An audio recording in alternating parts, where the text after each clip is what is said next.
All right, now listen up, please. What I'm going to do, we are a bit short of lessons. I am going to ask you to watch a lesson between now and Thursday.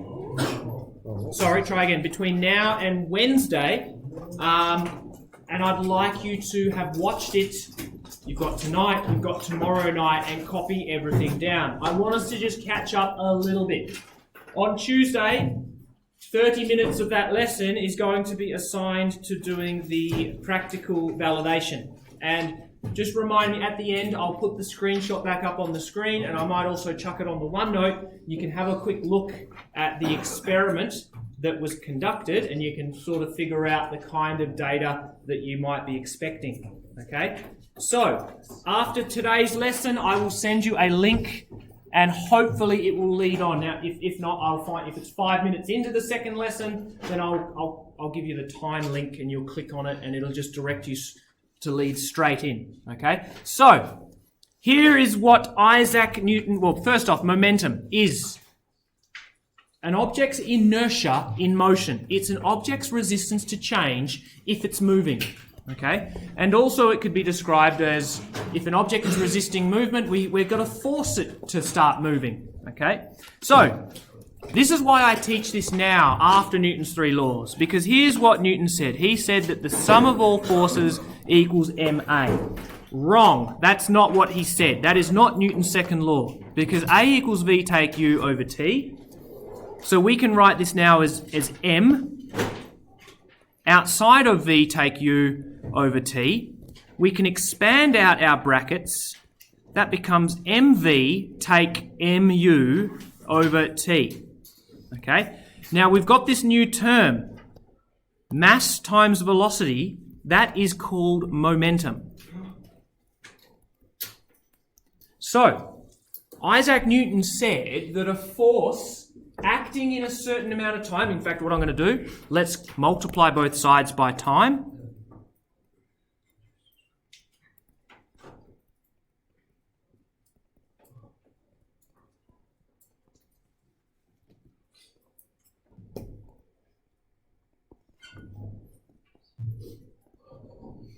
So Isaac Newton actually said that an unbalanced force, if allowed to act in a given time, would cause an object's momentum to change. If the force is in the direction of motion, then it gains momentum. If the force is backwards to its motion, then it loses momentum. If it's stationary to begin with, then the equation becomes quite easy. Okay? And again, V over, divide both sides by T, it's just Newton's second law expanded out a little bit. Okay? So, we've got this new term, momentum. I would like you, hopefully, if you've got some room, I've just realised I've written in that space, we have an equation, P equals mv. Now I'm going to put a little hat over P and V because these are vectors.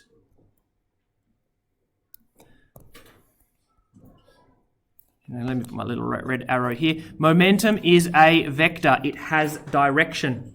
So, if we've got room, apologies if you've gone off the page, m equals mass, and it is always in kilograms.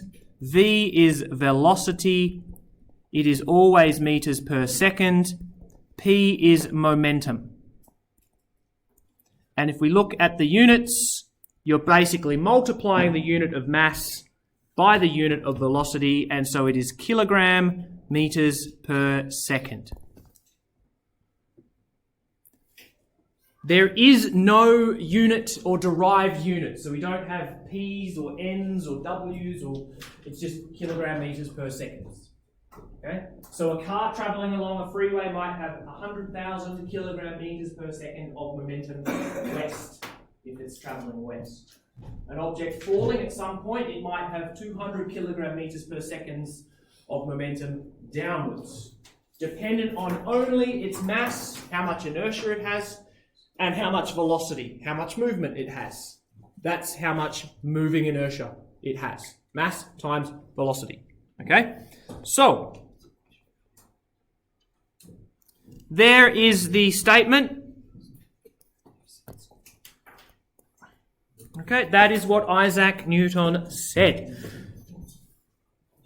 Oh, and I've got an equation down here. The symbol for P is... Okay, let's write it again. What a waste of time. P equals mv.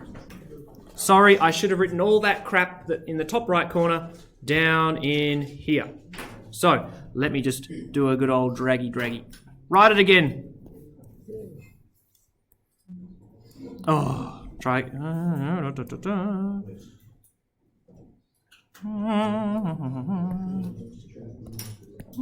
There we go. Cool. All right.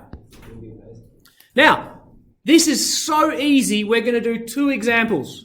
Because it's so damn easy, we need to move on to the more trickier things. Okay? So, let's just go. A 1,000-kilo car traveling at that. Let's find its momentum. P equals mv equals 1,000 times 20 equals 20,000 kilogram meters per second west.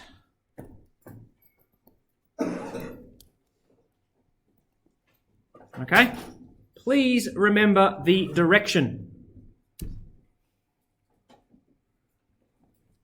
And that is why you'll sometimes see American textbooks or university textbooks will often have any vector quantity, force, momentum, velocity, magnetic field strength, electric field strength. These will all have little hats over their symbols because it's reminding you, guys, they've got direction here. You've got to remember which way the momentum is acting.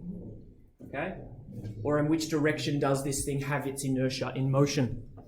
Okay, now, a bullet of mass. Ooh, warning signs here. What do we need to do with him? Thank you. Let's divide by 1,000.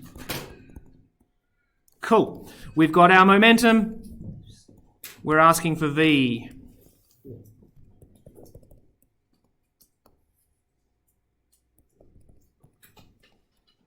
Now, here's what I'm going to do. You don't need to do this. You should just go 10 over 0.01, but I'm going to write everything out. 10 kilogram meters per second squared north divided by 0.01 meters per second squared north.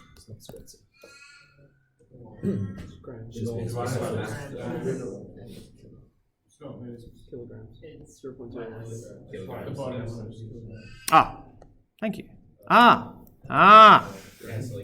Cancel. I was like, what the hell are these kids talking about? All right, now, well, let's just put 1 there. So can you see, this is how I sort of show my year 10s this and go, the units are also doing their dance.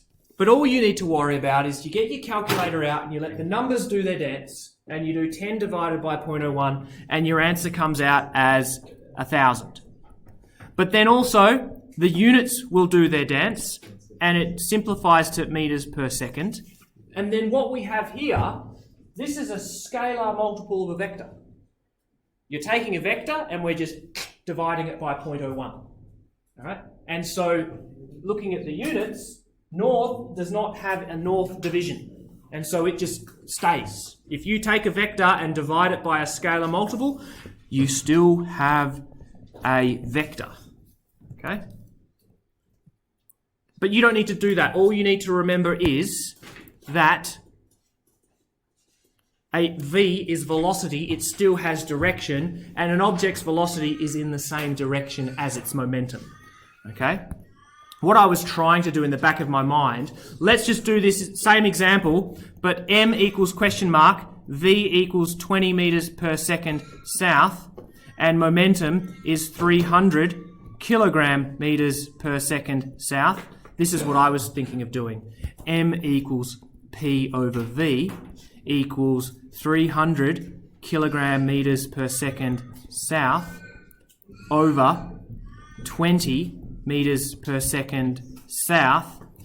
This is a vector division. This is a vector division of a vector. So again, the numbers will do their dance. That's 30 on 2, it's 15. And then you go, meters per second over meters per second gives kilogram. And then south divided by south, we're back to a scalar multiple. It's like saying, by what multiple has that vector been divided by to give 15? Okay? So anyway, there's your third example. Solving for P, it's mass times velocity. Solving for velocity, it's momentum divided by mass, and then this one here. Okay, change in momentum. Look at this lovely diagram that I have given for you. All of this entire thing is known as impulse. Impulse is the change in an object's momentum. Okay? It is impulse, capital I. That is the symbol for impulse. Symbol for impulse. Now, this we wrote on the first page. It's force times delta T. That's what Einstein, that's what Newton said. Momentum will change. Okay? If V is different to U, then there must have been an F acting over a T. A force acting over a time period would cause an object's momentum to change. Well, MV, that's mass times final velocity. Let's call that final momentum. MU, that's mass times initial velocity. Let's call that initial momentum. You happy there? So anything final minus initial is delta. So let's just add a couple of things here, just so we're not confused. That's your final momentum. And that is your initial. Oh, thanks for scrolling up. And so there's your delta. That is your change in.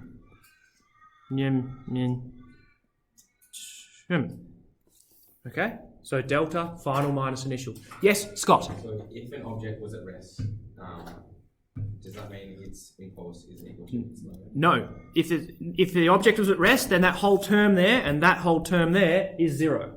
Yep. And it makes the equation a little bit easier to solve for because you can cancel out a term. Now, let's go with my friend, dimensional analysis. Well, could you tell me the unit of force? Newton. Good. Newton. Could you tell me the unit of change in time? Seconds. Good. So, be careful here. Impulse has a unit of Newton seconds. Capital N, because it was named after a dude. Not lowercase n, that's nanoseconds. That's 1/1000th of a second is lowercase n.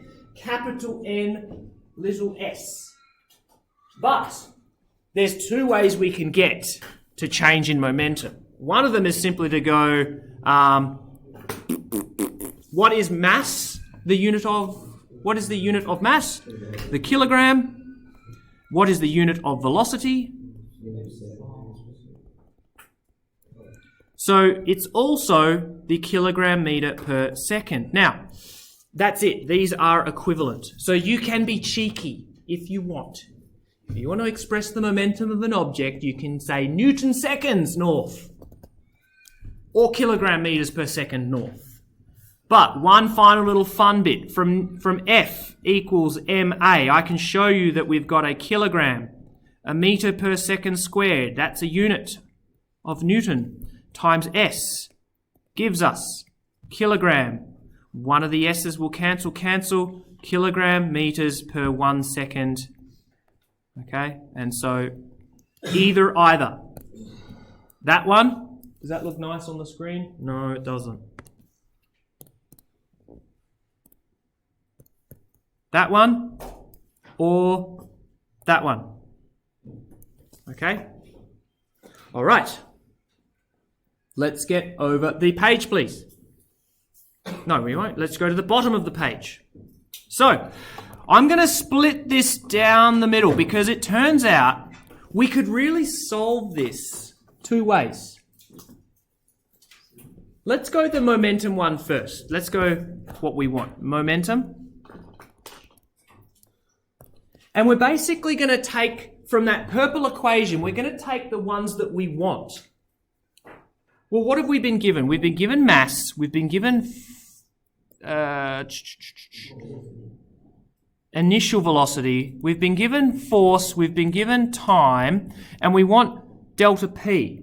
So really, we just want delta P equals F delta T. Turns out we don't even need the initial condition. All right, we're just asking for the change in momentum. So just be careful here. I don't even think we need the mass. I'm just saying that change in momentum is F 1000 times 5 seconds is south, okay? 5,000 kilogram meters per second south. I am going to add a little bit to this. What is the change in momentum? What is final velocity? Let's just add that, please. So have a think. The car is travelling with a north momentum, and then for a certain period in time, there is a repulsive force that slows its momentum down. It might still be travelling north, but it's been reduced. So if my momentum has been reduced from north to something less than north, then the change must be south. That's what we just determined. It's not much of a step from saying I'm travelling north at a certain speed and I decelerate, and then my final speed is still north. Well, if I've slowed down and I'm travelling north, then my acceleration must have been south. Okay? So, last question. We want V. Well, have a look at that purple equation. We want him. So I reckon, boom, let's just take that. Let's isolate that. We just solved delta P, and there is our unknown. All right, so I'm going to just take delta P is mv take mu. So let's just go down here. Delta P is mv take mu. Now we have to be careful. I need a sign convention.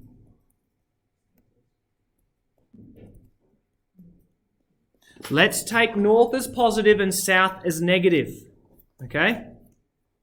In which case, that's going to be positive. F is negative. Change in momentum is also negative. You've got to be careful here, or you're going to stuff it up. We know that the car has slowed down. I'm expecting a number less than 20. And if you don't use your sign convention, then you might add a number instead of take a number. Okay? So, let's write everything in that we know. Minus 5,000 equals 1,000 V minus 1,000 times 20. Okay? So what do we get? Let's just rewrite it. Minus 1,000 equals 1,000 V minus 20,000. Let's rearrange some stuff. Well, I'm going to take the 20,000 across, and I reckon 1,000 V equals plus 15,000. Therefore, V equals plus 15, or 15 meters per second north. Okay?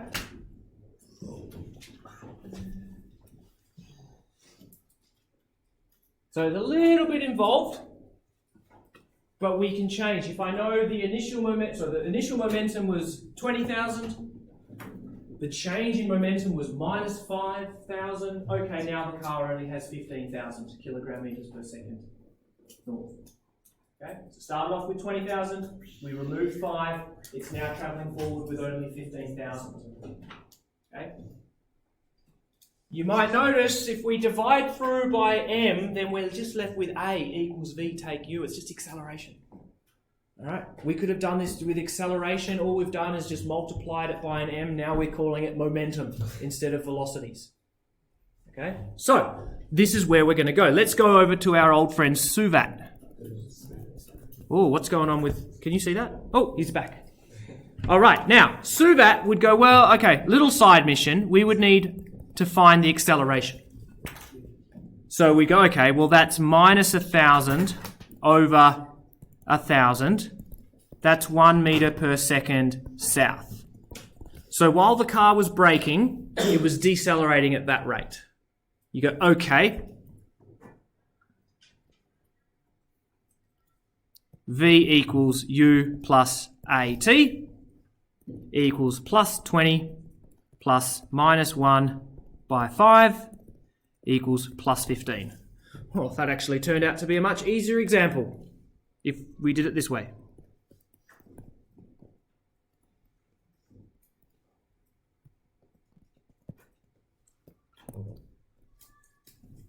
Oops, that was actually easier to solve that way, so yeah. Trust me, there will be scenarios where Suvat won't be as easy as that.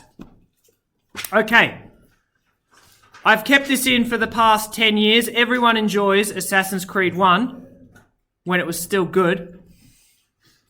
Okay. So let's look at Assassin's Creed. Now what I did, I looked for the tallest church steeple tower that Altair jumped off. Was it Altair or Altair? Huh? Altair. Altair. Altair. Altair. Altair. Altair? Altair. Altair. And it turns out he climbs up, and way down in the distance is a tiny little bale of hay. And I'm sure you've all played the game. The cops are after you, you jump in the hay bale, and they're like, oh, where did he go? Are there lots of cops on stage now? Yes. So, he was seen to fall for a full 3 seconds before landing in a bale of hay. Scott. Now, ignoring air resistance, we should be able to figure out his impulse. When he hits the hay, it compresses by a meter. Okay, so we're going to have to split this into two different sections. We're going to split it into when he's falling. Let's look at the impulse that he experiences whilst he is falling. Okay, so let me just zoom out, see what we're working with here. Here he is. And it turns out that the force that's acting, the unbalanced force, is equal to that of gravity, which is mg. That is the force that is allowed to act over 3 seconds. Isaac Newton says that that would cause his momentum to change, and sure enough, it's going to be changing. Let's just figure out where I want to go from here. So I'm going to say that the change in momentum equals mv take mu equals f delta t. And I'm just going to set that as mg. Okay? Well, he started off stationary, so that's handy. We can just cancel out that term. All right? And so now we get the change in momentum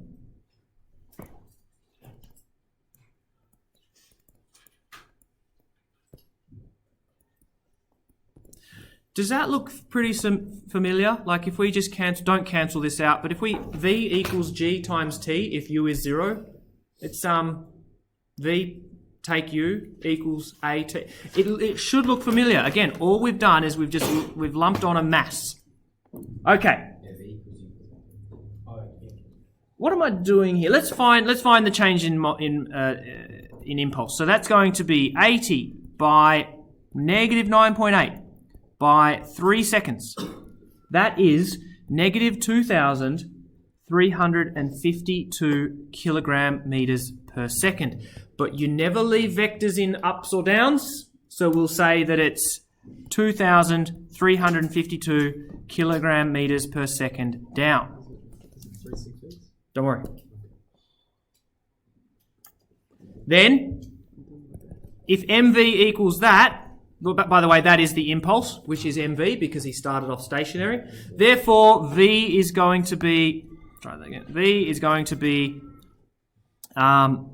impulse divided by mass. It's actually final, p final, which is 2,352 over 80. Turns out he hits it travelling downwards at 29.4 metres per second.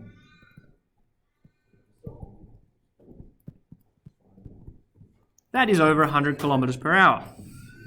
More on that in a moment. Okay?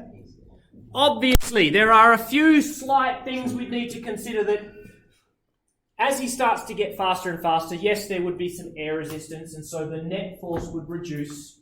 His total momentum's probably not going to be 2,300. Okay, you're basically pushing some air molecules out of the way, so you're giving them some of your momentum. You're colliding with some air particles. So realistically, it's going to be less than that, but still pretty bloody big. If you fall for 3 seconds, you're going to be traveling fast. So I'm suspecting it's not very realistic. All right. Ignoring that he is still being pushed down over that meter of hay, let's consider the impulse when he hits the hay bale. So here is the conveniently placed hay bale.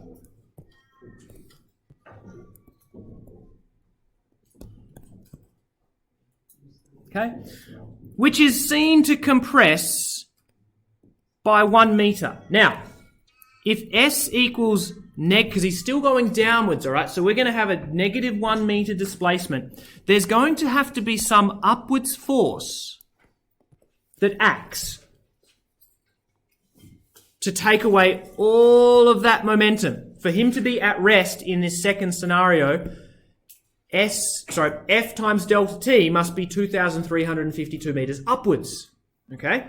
So, we need to find delta T. So we've got to just do some quick little SUVAT. So, let's find his acceleration. Now, he's coming to rest. He was travelling at minus 29.4 meters downwards. And this was allowed to occur over 1 meter. So his acceleration is plus 432 meters per second squared. For those of you playing at home, that's roughly 44 Gs of acceleration. Enough to kill you, but anyway, video games are not real. The time taken for this to occur, I mean, we could have done S equals VT minus a half AT squared, but we didn't know A, so actually I take that back. Turns out it took only 68 milliseconds to come to rest. Also, not a very good time to decelerate. That's very, very fast. Very, very short amount of time. So, now let's go back to that good old purple box from the previous page. We want F delta T equals mv take mu.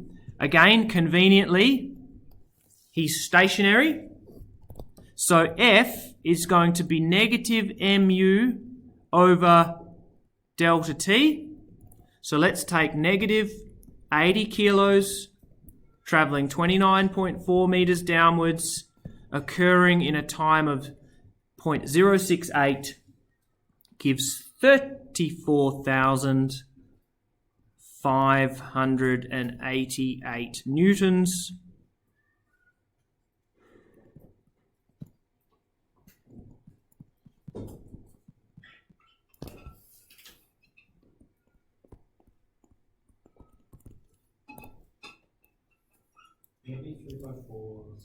Thank you, 3.46, yes.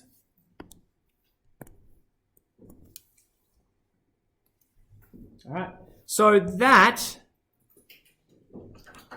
is quite a large amount of time, a large amount of force. And in fact, the speeding up impulse equals the slowing down impulse. If I just said I falling equals I stopping, look what we've got. We've got F delta T equals F delta T. So he spent 3 seconds falling. The force was quite low. Over 3 seconds, the force was only 800 newtons. So 800 times 3 seconds, there's your impulse, 24,000 meters per second. That has to be equal to F delta T. So if we decrease delta T, then F must go up. It's like saying, okay, we're going to take all of that F delta T, but delta T is now 0.064. We've reduced our time by a factor of 40. we've reduced our delta t by a factor of 40. Sorry, buddy, then your impulsive force must increase by a factor of 40. So while he is decelerating, he experiences 44 Gs. Okay? So, in the video game, you wait there and the guards run past, and then you tap A and he hops out. What I'm suggesting to you, in the real world, he wouldn't be hopping out. There would be, the hay would slowly start to turn a dark red, and the game would be over. You die. Dark Souls. Huh? Okay. Unrealistic.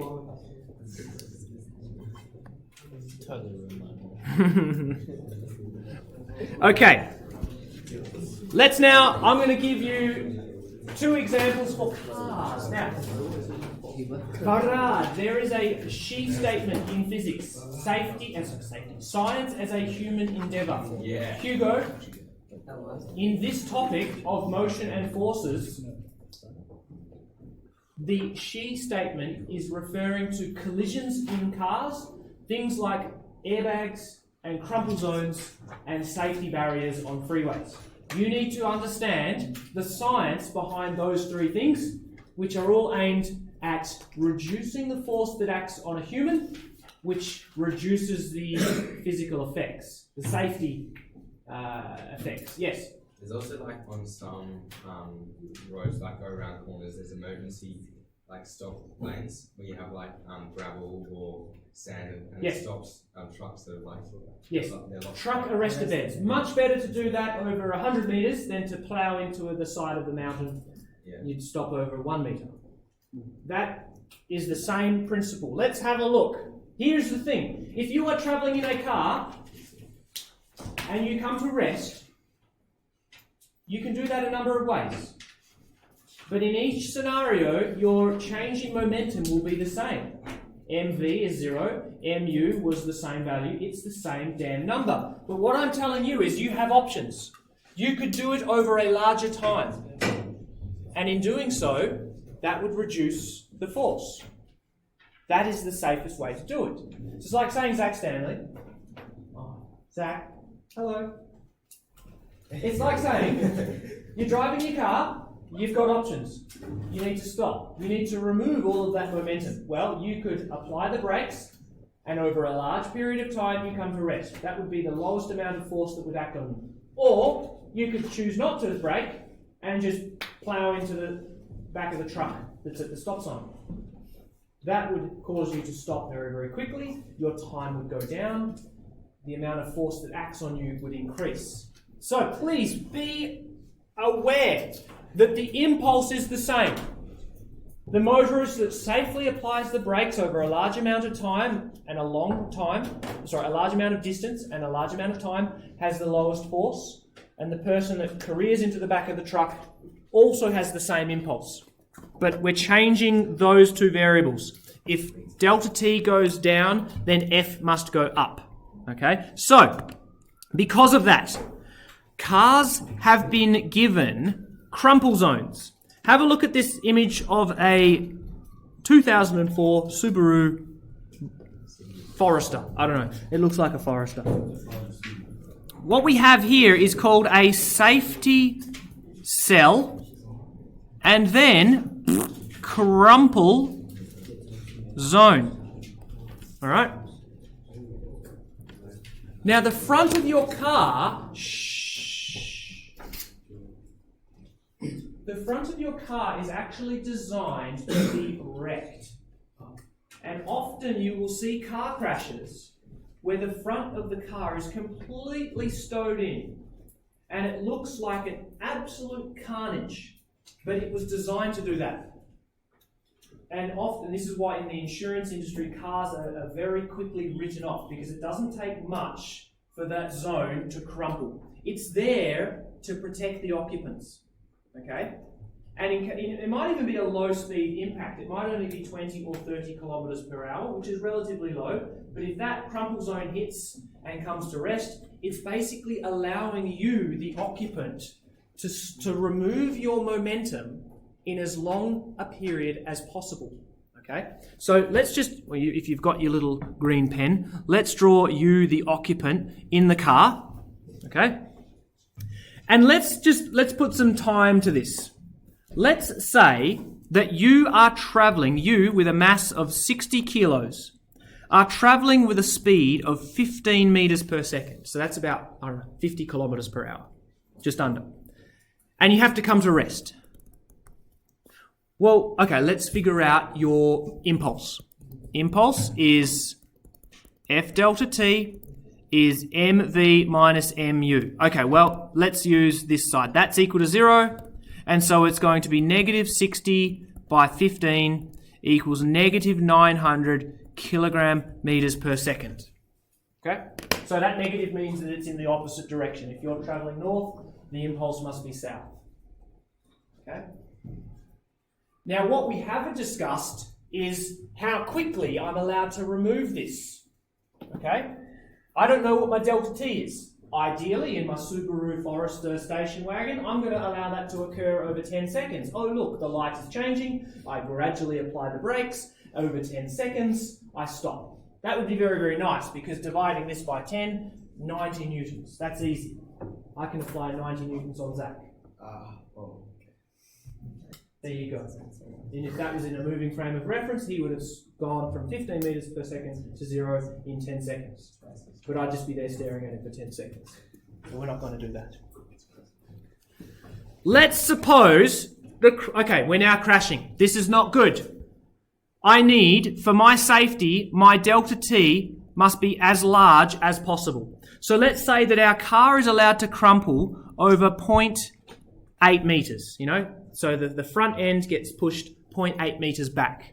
Yes, Varad?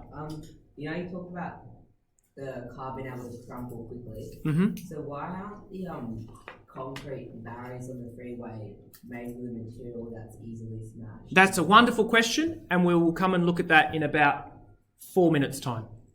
Remind me, I'll get back to that one. There is an answer to it. Okay, so we need delta T. So let's figure it out. Let's do our SUVAT. Okay, 0 minus 15 squared, 0.8. We get minus 141 metres per second squared. Then T equals V take U over A.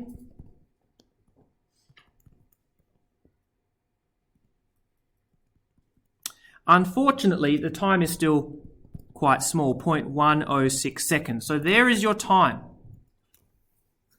Okay? So now we can bring this back to the example above and go F delta T equals minus 900. Therefore, F equals minus 900 divided by delta T. So over that time, what do we get? 8,490.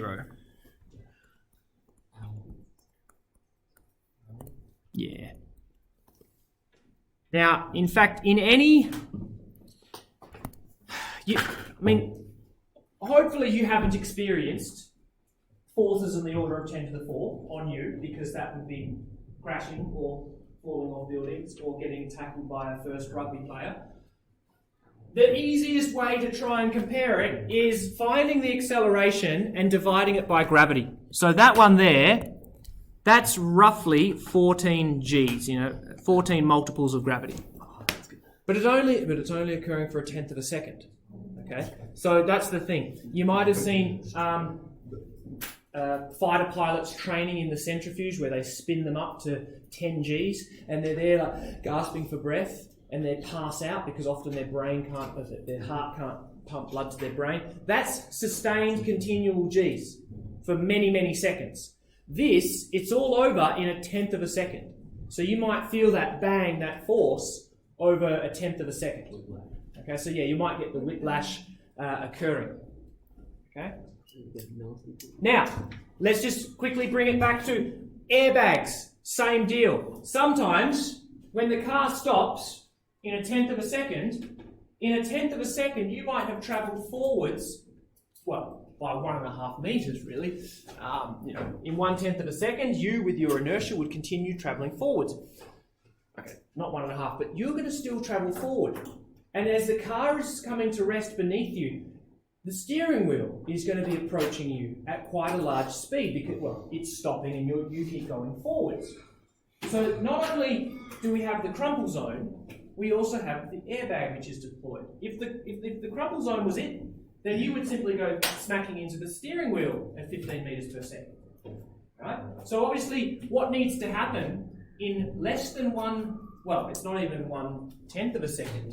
In 1/10 of a second, this bloke is going to travel 1.5 meters forwards. Can't do that because he's only, half a meter in front of the steering wheel. So in less time than that, compressed air pushes out, that is actually a chemical reaction that occurs that pushes out a lot of gas. It inflates the airbag in the right amount of time so that when you don't hit the steering wheel, you hit the airbag. Now there's a lot of stuff going on with the airbag. The airbag has little holes.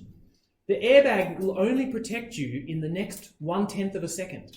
Okay? So it is expecting in 5 milliseconds to 10 milliseconds, you're going to strike.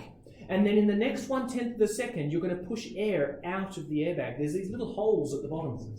And when you hit the airbag, the air gets pushed out. If there was no holes, then it would be just like a trampoline. You would spring into the airbag and then you would go flying back into the seat in the same speed. And the seat's now traveling forward still as well. And so you would just go bang and you get slingshot back into your seat. And you would end up with even more damage. So there's a lot of stuff going on. Airbags have sensors.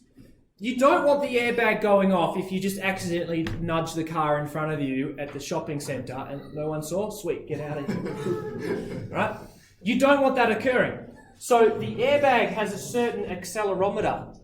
Now the airbag will deploy if you're going to be moving forwards. So if you're suddenly decelerating at a great rate, and if it goes beyond a limit, the limit is set, well, if that continues for too long, this person's going to smack into the steering wheel and hurt themselves. So once it goes over that limit, it gets deployed.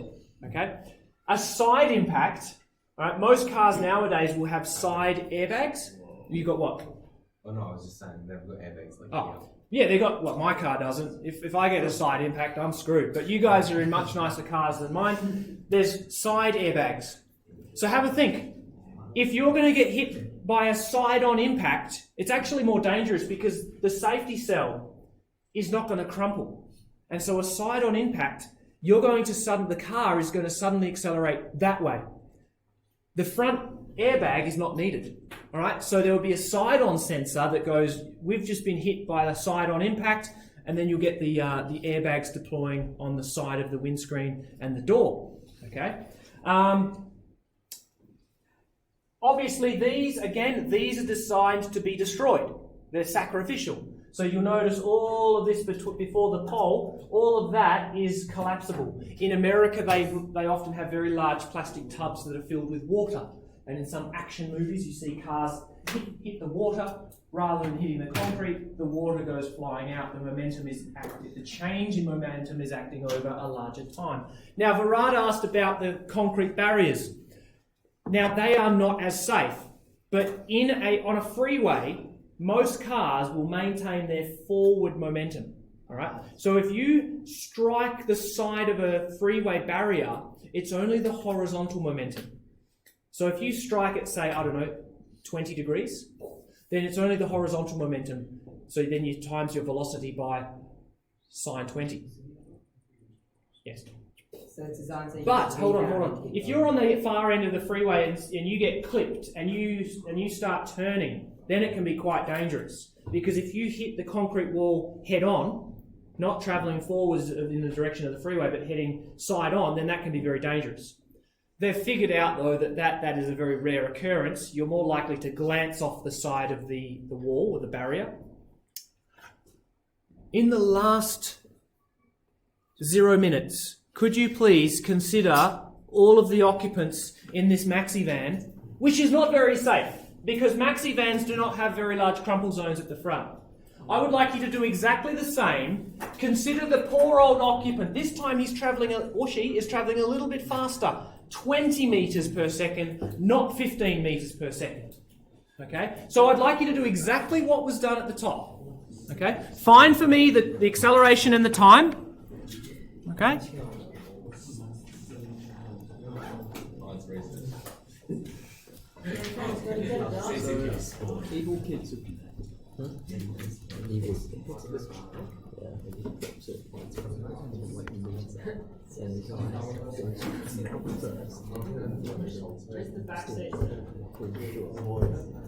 The boys. All right. So, hurry up for me very quickly. You're going to find A and T from Subat. Do that for me. Quickly.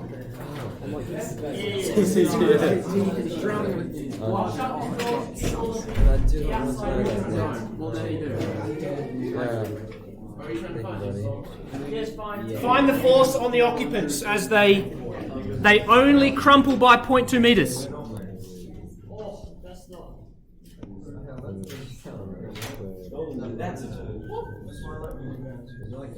Acceleration is like 1,000 meters per second. It's 1,000 meters per second backwards.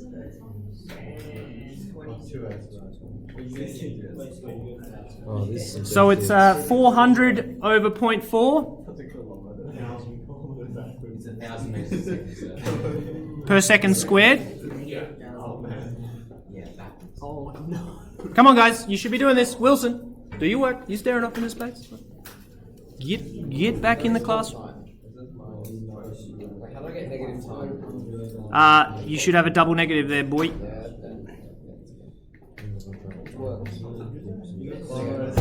Very, very small time.